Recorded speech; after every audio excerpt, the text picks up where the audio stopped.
चलिए तो बुलेटिन की शुरुआत करते हैं। आज सीएम भूपेश बघेल धमतरी राजनांदगांव के दौरे पर रहेंगे। इसके साथ ही सीएम रायपुर में सामूहिक विवाह कार्यक्रम में शामिल होंगे। सीएम भूपेश बघेल आज धमतरी के दौरे पर रहेंगे, जहां वे देउरपारा में आयोजित कर्णेश्वर मेला महोत्सव में भी शामिल होंगे। तो कर्णेश्वर धाम मंदिर में भगवान के दर्शन के बाद सीएम मंदिर ट्रस्ट समिति के लोगों से मुलाकात करेंगे।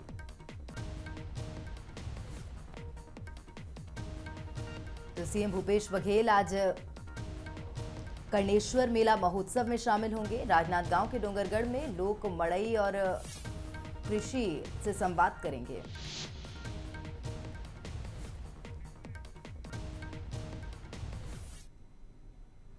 तो छत्तीसगढ़ में खरीदे गए 92 लाख मीट्रिक टन धान के निपटारे को लेकर परेशान फिर केंद्र सरकार के दरवाजे पर हैं। मुख्यमंत्री भूपेश बघेल अपने 2 मंत्रियों को लेकर केंद्रीय खाद्य मंत्री पीयूष गोयल से मिलने पहुंच गए।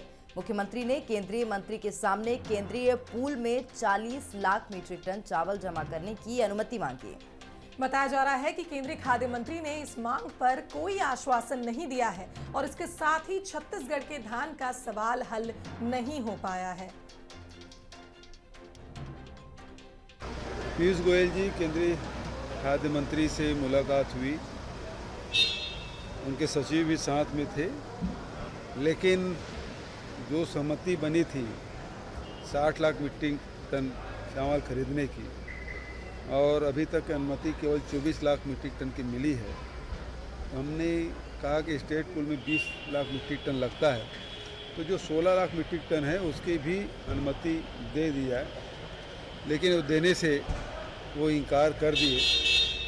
और अब जब खाद्य मंत्री जी अब इनकार कर रहे हैं, जब असहमति बनी है तो प्रधानमंत्री कार्यालय में संपर्क किया जाएगा। प्रधानमंत्री से भी चाहे टेलीफोनिक बात हो चाहे वो समय दे, लेकिन हमारी कोशिश होगी प्रधानमंत्री से मिल के सारी बात रखेंगे।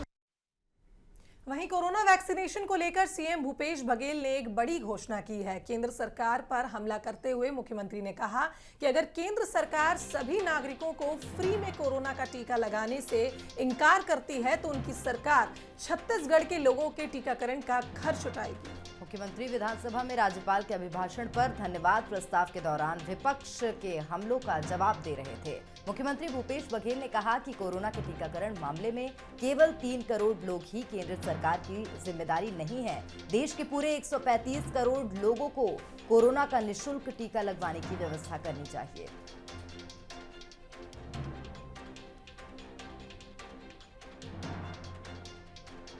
अनिल साहू जी बैठे हैं, उसमें तत्कालीन प्रदेश अध्यक्ष थे। आपके चंद्रशेखर साहू जी मंत्री जी थे, कृषि मंत्री थे। उसी गांव में एक नवयुवक ने आत्महत्या के लिए सुसाइड नोट लिखा। चंद्रशेखर और आगे बढ़ेंगे। आज शाम बांग्लादेश की टीम कोलकाता से रायपुर पहुंचेगी। इससे पहले रायपुर के स्वामी विवेकानंद एयरपोर्ट पर शुक्रवार की शाम इंग्लैंड की टीम पहुंची। पीपीई किट पहनकर 8 खिलाड़ी एयरपोर्ट से होटल के लिए रवाना हुए। रोड सेफ्टी टूर्नामेंट में शामिल होने के लिए ये खिलाड़ी रायपुर आए हैं। इनमें Monty Panesar, Ali Kabir, James Richard, Mustard Philip, Christopher Paul, Ryan Sidebottom जैसे मशहूर प्लेयर शामिल थे। वहीं इंग्लैंड के इन लेजेंड्स को केविन पीटरसन लीड करने वाले हैं। तो रायपुर में road safety cricket world series का आयोजन किया जाएगा। टीमें लगातार रायपुर पहुंच रही हैं।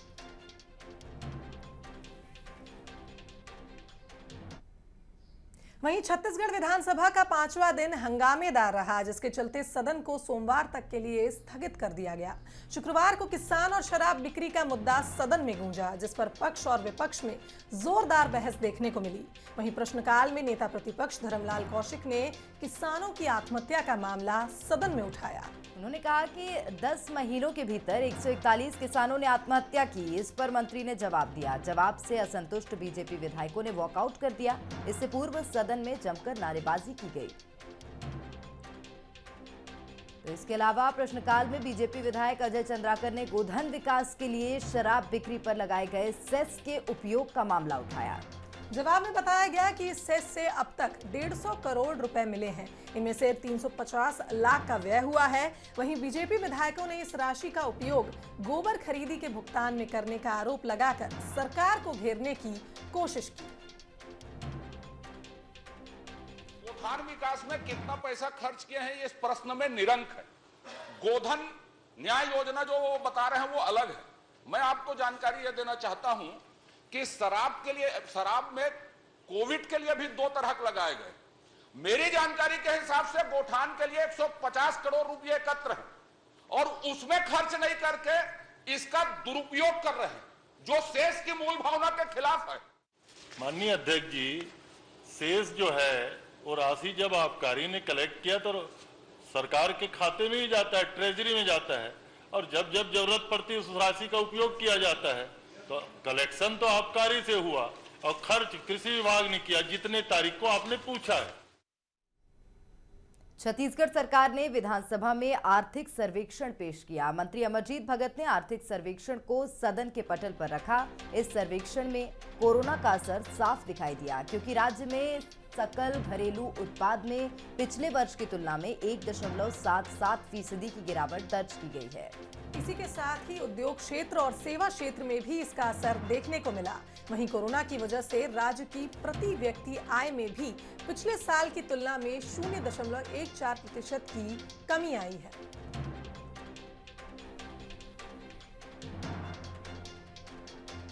छत्तीसगढ़ का जो आर्थिक सर्वेक्षण है, अर्थव्यवस्था के कृषि एवं संबद्ध क्षेत्र में अखिल भारतीय वृद्धि दर से तुलनात्मक रूप से हमारा प्रदर्शन बेहतर रहा है। पूरे देश की तुलना में छत्तीसगढ़ का प्रदर्शन बहुत बेहतर रहा है और आने वाले दिनों में राज्य और तेजी से आगे बढ़ेगी। जो आर्थिक सर्वेक्षण है वो छत्तीसगढ़ को पीछे ले जाने वाला है। एक तरफ टैक्स की रेवेन्यू सेंट्रल गवर्नमेंट से पिछले वर्ष की तुलना में ज़्यादा मिली है। कृषि के क्षेत्र में पीछे जा रहे हैं, जीडीपी के क्षेत्र में पीछे जा रहे हैं, रेवेन्यू के क्षेत्र में पीछे जा रहे हैं, प्रति व्यक्ति आय के क्षेत्र में पीछे जा रहे हैं। तो जब यहाँ का रेवेन्यू बढ़ रहा है तो बाकी क्षेत्रों में पीछे क्यों जा रहे हैं? ये सरकार की अकर्मण्यता और असफलता है। छत्तीसगढ़ में किसानों से जुड़े मुद्दे हमेशा से राजनीति का विषय रहे हैं। पांचवें दिन भी विधानसभा में किसानों से जुड़े हुए मुद्दे छाए रहे, जिसमें किसान आत्महत्या और गौठान और गोधन न्याय योजना की राशि का मुद्दा अहम रहा। सरकार ने आर्थिक सर्वेक्षण भी पेश किया, जिसमें राज्य की जीडीपी गिरी हुई नजर आई। छत्तीसगढ़ विधानसभा बजट सत्र के 5वें दिन सदन में चर्चा के दौरान विपक्ष के सवालों के जवाब में सरकार ने कहा कि पिछले 1 साल में 141 किसानों ने आत्महत्या की है। सरकार ने यह भी माना कि केशकाल के धनीराम किसान की आत्महत्या में उसका रकबा कम करना जिम्मेदार था। इस मामले में पटवारी पर कार्रवाई भी हुई है। विपक्ष ने इन आत्महत्या पर किसान परिवारों को मुआवजा देने की मांग की। वही शराब में लगने वाले गौठान टैक्स की राशि का गोवर्धन योजना में उपयोग करने को वित्तीय अनियमितता बताते हुए हंगामा किया। 141 किसान का 9 महीने के अंदर में कृषि मंत्री जी ने स्वीकार किया और 141 में बड़ी कार्रवाई किए है। एक पटवारी को उन्होंने सस्पेंड किया। इस सरकार की नीति उससे झलक रही है, कार्य क्षमता उससे दिख रही है कि किसानों के प्रति कितने उसके सिंपैथी है, कितने सहृदयता है। आखिर गिरदावरी में धान रकबा बढ़ना चाहिए, धान बढ़ना चाहिए। गिरदावरी इसलिए की है कि उसकी कटौती होनी चाहिए और केवल कटौती के कारण हमारा कोंडा गांव का किसान आत्महत्या कर लिया। ना 1 पैसे की उनको क्षतिपूर्ति मिली, ना मुआवजा उनको दिया गया और ये बेहद चिंताजनक विषय है। जो सरकार कहती है कि मैं किसानों के हितैषी सरकार हूं। जो आर्थिक सर्वेक्षण है वो छत्तीसगढ़ को पीछे ले जाने वाला है। एक तरफ टैक्स की रेवेन्यू सेंट्रल गवर्नमेंट से पिछले वर्ष की तुलना में ज़्यादा मिली है। कृषि के क्षेत्र में पीछे जा रहे हैं, जीडीपी के क्षेत्र में पीछे जा रहे हैं, रेवेन्यू के क्षेत्र में पीछे जा रहे हैं, प्रति व्यक्ति आय के क्षेत्र में पीछे जा रहे हैं। तो जब यहाँ का रेवेन्यू बढ़ रहा है तो बाकी क्षेत्रों में पीछे क्यों जा रहे हैं? ये सरकार की अकर्मण्यता और असफलता है, क्योंकि सरकार पूंजीगत व्यय कम कर रही है और राजस्व व्यय ज़्यादा कर रही है और उसके कारण छत्तीसगढ़ का विकास हर मामले में, चाहे एग्रीकल्चर के मामले में हो, प्रति व्यक्ति आय के मामले में हो, उद्योगों के मामले में हो, सब मामलों में छत्तीसगढ़ पीछे जा रहा है।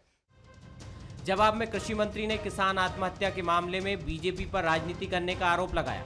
उन्होंने कहा कि बीजेपी किसान विरोधी है, देश के किसान अब भी आंदोलन पर हैं, मुआवजा देने का कोई प्रावधान नहीं है। अब किसानों के मुद्दे को छत्तीसगढ़ में भारतीय जनता पार्टी राजनीति करना चाहती है। उन्होंने ये कोई कभी जवाब नहीं दिया कि दिल्ली के सड़कों में 200 से अधिक किसानों की मौत हुई है, उसमें केंद्र सरकार ने या भारतीय जनता पार्टी शासित आदरणीय मोदी जी की सरकार ने 1 रुपया भी दिया है क्या? मुआवजा का कोई प्रावधान नहीं है। लगातार वो मांग करते रहे सदन में। उनके भी कार्यकाल में हजारों हजार किसानों ने आत्महत्याएं की थी, तो स्पष्ट रूप से शासन की ओर से उत्तर आया कि इसमें मुआवजा जैसी कोई प्रावधान इसमें किया नहीं गया है।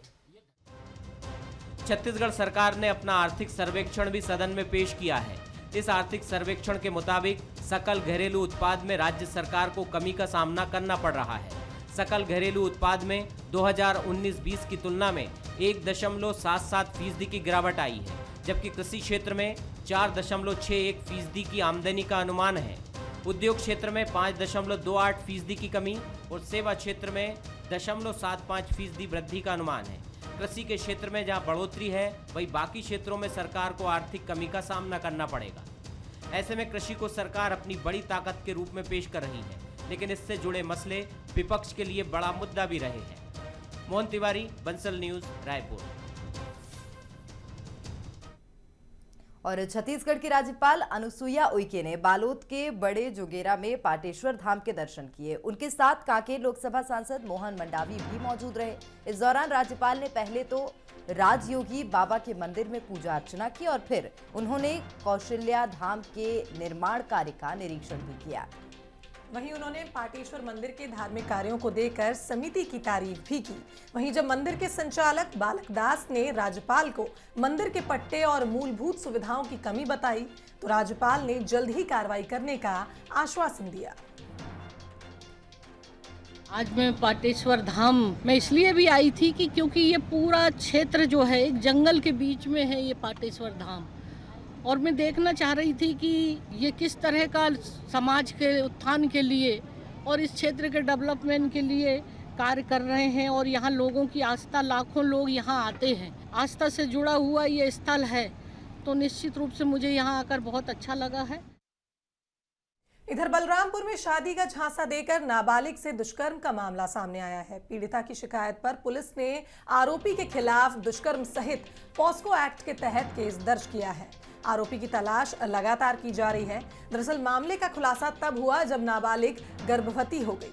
तो आरोपी नाबालिग से शादी का झांसा देकर करीब 1 साल अवैध संबंध बनाता रहा और पीड़ित के गर्भवती होने पर शादी से इनकार कर दिया। पहले जो है एक लड़का, उससे उसका प्रेम संबंध स्थापित हो गया था और वो उसको शादी का झांसा का प्रलोभन देके उसके साथ गलत व्यवहार, गलत काम किया है और इसमें उसकी रिपोर्ट पे अपराध पंजीबद्ध किया गया है। धारा 376 और पॉक्सो एक्ट के तहत अपराध पंजीबद्ध करके विवेचना की जा रही है। आरोपी का पता तलाश कर रहे हैं। अभी एक टीम गई हुई थी आरोपी का पता कर रहे हैं, जो घर पे मौजूद नहीं था, और हो सकता है बहुत जल्दी उसको गिरफ्तार कर लिया जाएगा। सरगुजा के बतौली में डबल मर्डर से सनसनी फैल गई। एक युवक और युवती का शव खेत में मिला है। सूचना मिलते ही पुलिस के अधिकारी मौके पर पहुंचे और जांच शुरू कर दी है। पुलिस के मुताबिक दोनों की हत्या डंडे से पीट कर की गई है। वहीं युवक युवती की शिनाख्त कर ली गई है।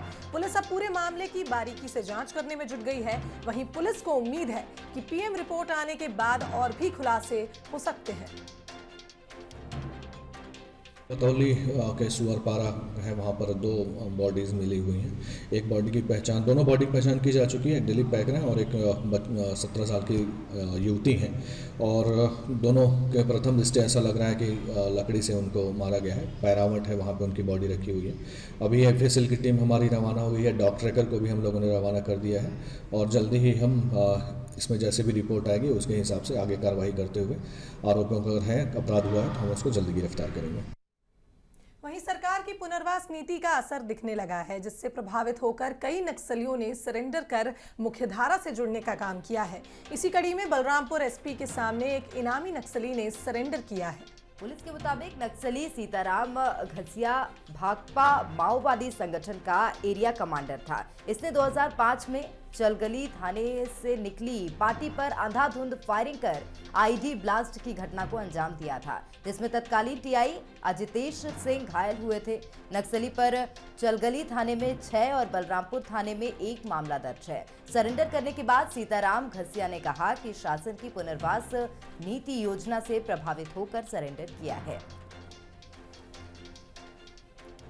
हम लोग के मजदूर किसान के पैसा के लूट के आके हमें अपना यूज करते थे।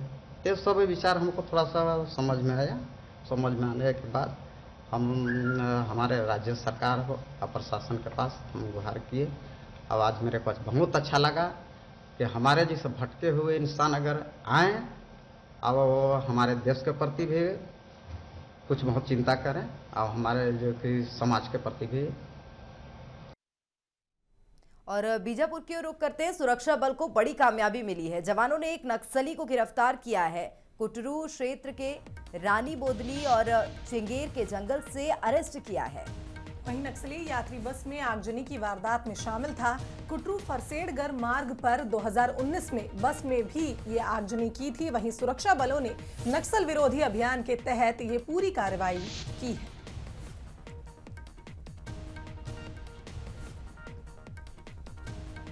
तो बड़ी कामयाबी पुलिस के हाथ लगी है। कुटरू क्षेत्र के एक बड़े नक्सली को पुलिस ने गिरफ्तार किया है। 2019 में बस में आगजनी की वारदात को इस नक्सली ने अंजाम दिया था।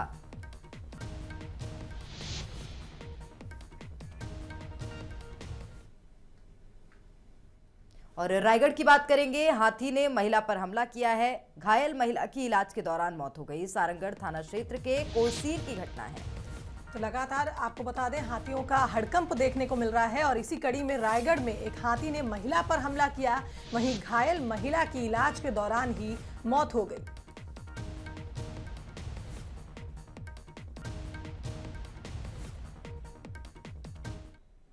इधर जांजगीर चांपा के मरघटी गांव में हाथियों ने जमकर उत्पात मचाया। एक हाथी अपने बच्चे के साथ गांव में घुसा, जिसने कई घरों को नुकसान पहुंचा दिया। सूचना मिलते ही वन विभाग की टीम मौके पर पहुंची और हाथी को बाहर निकालने की कोशिश में जुट गई। वहीं ग्रामीणों को सतर्क रहने की सलाह दी जा रही है। बताया जा रहा है कि हाथी गोमड्डा अभ्यारण्य के सारंगढ़ इलाके से आए हैं। तस्वीरों में हम देख सकते हैं किस तरह से एक हाथी और उसका बच्चा जंगल से ग्रामीण क्षेत्र में आते पाए गए। वहीं ग्रामीणों में दहशत का माहौल है। ग्रामीण काफी परेशान हैं क्योंकि लगातार मरघटी गांव में हाथियों का उत्पात देखने को मिल रहा है और यहां पर हाथियों ने कई घरों में नुकसान पहुंचाया है, खेतों को भी नुकसान पहुंचाया है।